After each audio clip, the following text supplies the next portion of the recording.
मैं सबसे पहले आप सब लोगों को धन्यवाद करना चाहता हूं कि हमारे भाई सांसद इमरान प्रतापगढ़ी जी यहां पर आए और बड़े तादाद में उनको सुनने के लिए, और हमारे उम्मीदवार डॉक्टर अभय पाटिल इनको आशीर्वाद देने के लिए, और आने वाले 26 तारीख को पंजा चिन्ह के ऊपर आप लोग बटन दबाकर उनको बहुमत से चुन के देने के लिए यहां पर इकट्ठा हुए, इसलिए मैं आपका बहुत बहुत तहे दिल से धन्यवाद करता हूं।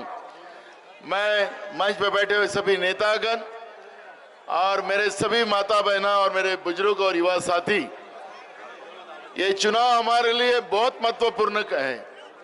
आपको याद है कि गए 10 साल से हमें हिंदू के नाम से, हमें मुस्लिमों के नाम से, हमें बौद्ध के नाम से डराने का काम, इस तरह के लोकतांत्रिक व्यवस्था में जिस तरह से मोदी सरकार ने किया है, अब डर से बाहर आने का मौका हमारे हाथ में है।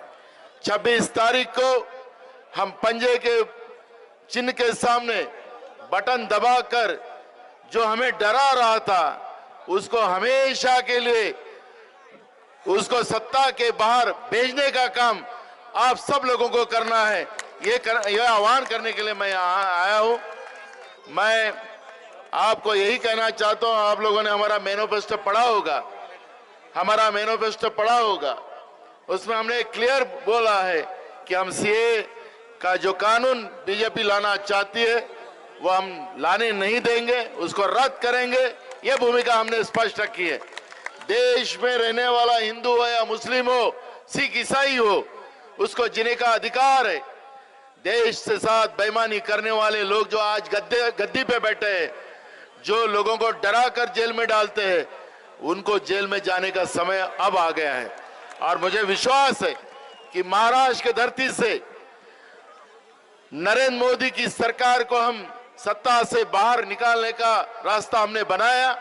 जो पहले फेज में 5 लोकसभा के चुनाव हुए, मैं इमरान भाई आपको बताना चाहता हूं, ये खुशखबरी है, 5 के 5 सीटें महाविकास आघाड़ी के हमारे 5 सांसद चुन के जाएंगे। और अभी जो सेकंड फेज में जो चुनाव हो रहे, इस सेकंड फेज में भी 5 सीटें हम महाविकास आघाड़ी जीतेंगी अकोला के साथ। और इसलिए मैं आपको कहना चाहता हूं, ये चुनाव हमारे लिए लोकतांत्रिक व्यवस्था का सबसे बड़ा एक रास्ता है। और जो लोग वोट विभाजन करने वाले, हैदराबाद की एक कंपनी थी और एक अकोला की कंपनी थी जो वोट विभाजन कर बीजेपी को फायदा देती थी, उनको भी सबक सिखाने का यह मौका आप लोगों के हाथ में आया है। और इसलिए कोई भी वोट विभाजन ना हो, इसकी आप लोगों ने पूरी तरह से जवाबदारी लेना है। एक वोट अगर अपना विभाजित हो तो उसका फायदा सीधा बीजेपी को होगा, ये भी ख्याल आप सब लोगों को रखना है। और इसलिए अपने पूरे वोट कांग्रेस के हमारे डॉक्टर अभय पाटिल को पंजे चिन्ह पर वोट मारकर उनको आशीर्वाद दे, ये विनती करने में आपके पास आया हूं। धन्यवाद।